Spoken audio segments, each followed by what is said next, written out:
Welcome back to my channel. This is Miss Marge. Gumagawa po ako ng mga helpful tips and tutorial vlogs.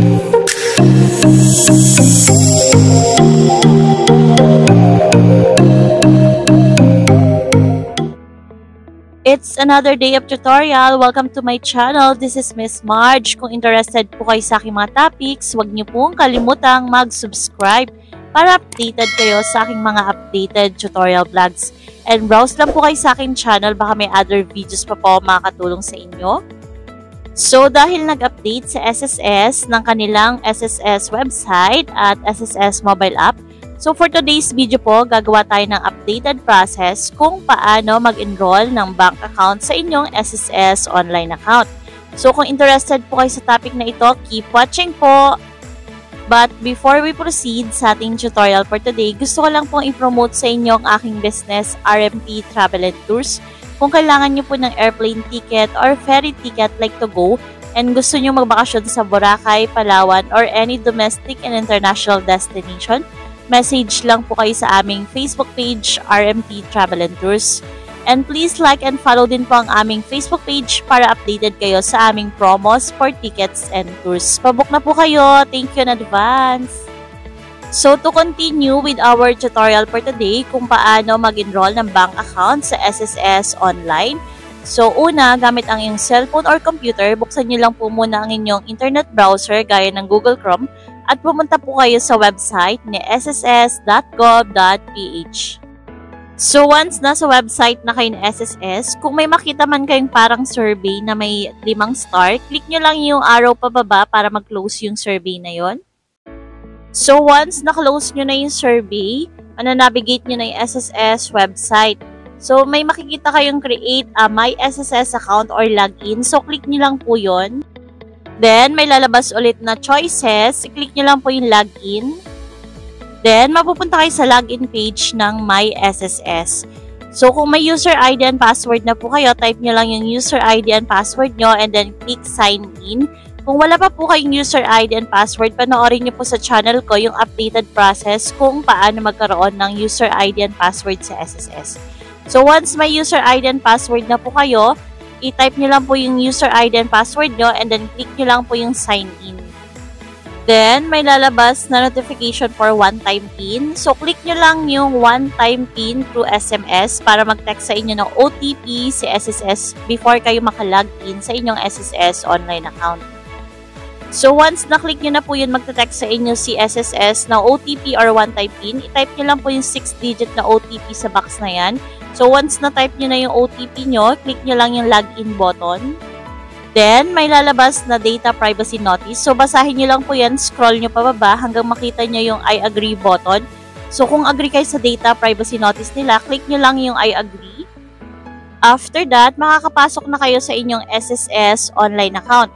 So, para mag-enroll ng bank account, click nyo lang po yung 3 guhit sa taas sa bandang kaliwa.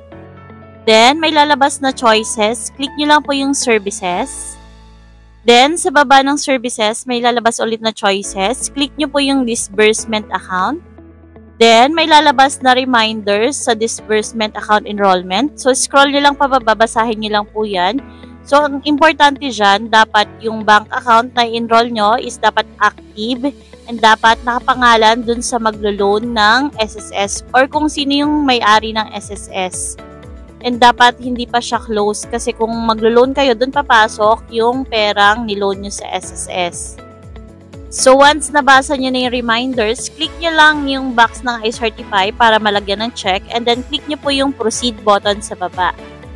Then, mapupunta na kayo sa bank account enrollment. Sa bandang kanan, makikita nyo dyan kung meron na kayong naka-enroll na bank account. Kung walang nakalagay dyan na bank account, ibig sabihin wala pa kayong naka-enroll na bank account. Sa bandang kaliwa naman po, yan yung step-by-step process kung paano mag-enroll ng bank account sa SSS. So, mag-proceed na tayo sa pag-enroll ng bank account. So, para mag-enroll ng bank account, so kung maglo-loan kayo, mas maganda bank account yung enroll nyo, wag e-wallet. So, click nyo lang po yung bank para malagyan ng tuldok.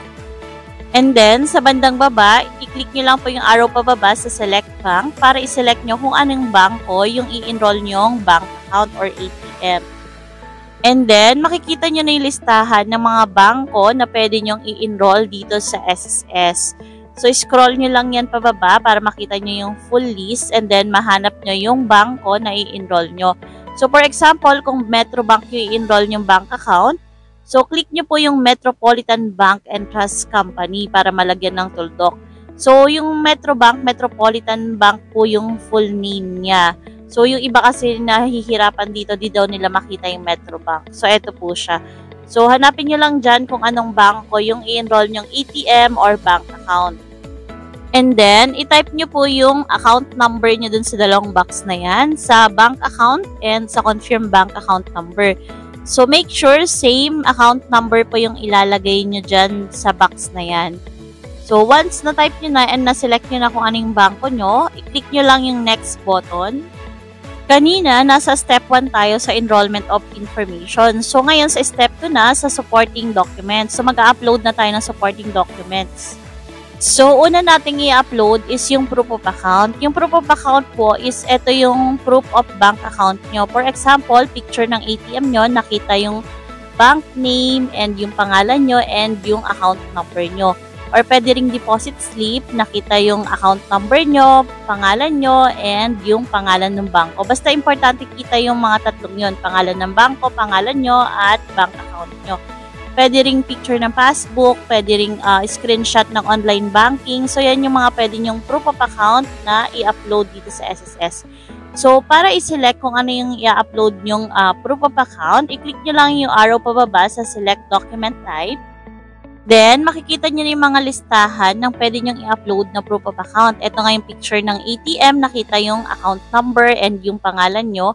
And pwede rin yung bank certificate and then foreign remittance receipt, passbook, screenshot ng online banking, or validated deposit slip. So, ang importante dyan, dapat kita yung pangalan nyo, pangalan ng bangko, at bank account nyo. So, picturean nyo lang yon or screenshot nyo lang. So, select nyo lang dyan kung ano yung i-upload yung proof of account para malagyan ng tuldok. So, para ma-upload yung picture ng proof of bank account nyo, click nyo lang yung parang pahaba na box na imaginary, yung malabong box na yan. So, click nyo lang yan para ma-upload nyo yung picture and then mapupunta na kayo sa gallery ng cellphone nyo para i-select yung picture na i-upload nyo dito sa SSS. So, once na-upload nyo, lalabas yung picture at file name nung in-upload yung picture dito sa SSS. Then, next na i-upload is picture ng valid ID. So, para ma-check nyo kung ano yung mga valid ID na pwede, click nyo yung view list of valid ID. And then, makikita nyo na yung listahan ng mga government-issued ID na pwedeng i-upload dito sa SSS. So, dapat meron kayong isa sa mga ID na yan. So, once nabasa nyo na yan and then proceed na kayo sa pag-upload, click nyo lang yung close button sa baba. So, para i-upload yung picture ng valid ID nyo, click nyo lang yung draft files here para ma-select nyo na sa inyong cellphone or sa inyong gallery yung picture ng valid ID na i-upload nyo dito sa SSS. So, once na-upload nyo na, lalabas yung picture and yung file name nung in-upload yung picture sa baba. I-scroll nyo lang pababa and then next naman na i-upload natin is yung selfie. So, dapat sa selfie is yung picture nyo na hawak-hawak nyo yung valid ID nyo at yung proof of account nyo. Kung yung proof of account nyo is deposit slip, dapat hawak-hawak nyo yung deposit slip at yung valid ID nyo. Pa-picture na lang kayo sa friends or relatives nyo na hawak-hawak nyo yung valid ID nyo at yung proof of bank account nyo. Kung yung proof of bank account nyo naman is yung screenshot ng online banking nyo, so dapat hawak-hawak nyo yung cellphone nyo na naka-open yung online banking nyo. At sa kabilang kamay naman, hawak-hawak nyo yung valid ID nyo. Pa-picture po kayo na hawak-hawak nyo yung dalawang yun.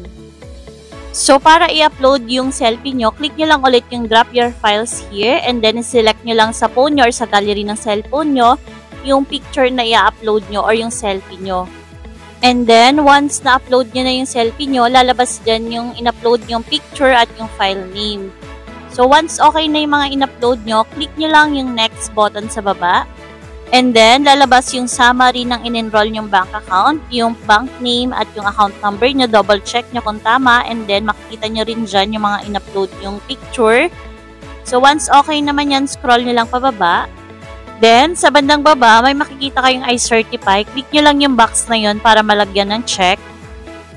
Then, may makikita kayong enroll button sa bandang baba. Click nyo lang po yung enroll. After that, may lalabas na notification na successful na daw yung pag-enroll ng bank account. So, screenshot nyo lang yan para may reference po kayo. And then, balik po kayo dun sa bank account enrollment. And then, makikita nyo dyan sa bandang kanan na nandun na yung in-enroll yung bank account. So, ito po yung example. So, dahil bagong enroll pa siya, ang nakalagay is for branch approval. So, wait nyo muna siyang ma-approve ni SSS. So, ito naman yung example once na-approve na yung bank account nyo and pwede nyo nang gamitin sa pag-loan or pag-claim ng benefits sa SSS. Kanina po, dun sa kaka-enroll lang, nakalagay is for approval pa siya. So, once approved na yung bank account nyo, nakalagay is active disbursement account na kulay green yung sulat. So, ganyan na pag-approve na yung bank account nyo and pwede nyo na siyang gamitin sa pag-apply ng loan sa SSS or pag-claim ng benefits sa SSS. That's all guys. Kung may any questions po kayo, feel free to comment down below lang po. And pwede nyo rin po akong i-message sa aking Facebook page, Miss Marge Vlogs. And please like and follow din po ang aming Facebook page para updated kayo sa aming updated tutorial vlogs. And please don't forget din po mag-subscribe sa aming YouTube channel. Tulungan nyo po akong i-achieve ang 100k subscribers. Once na-achieve po natin yan, mag-share po tayo ng cash blessings sa ating lucky subscribers. Thank you po in advance. Thank you for watching. See you on my next video. Bye-bye.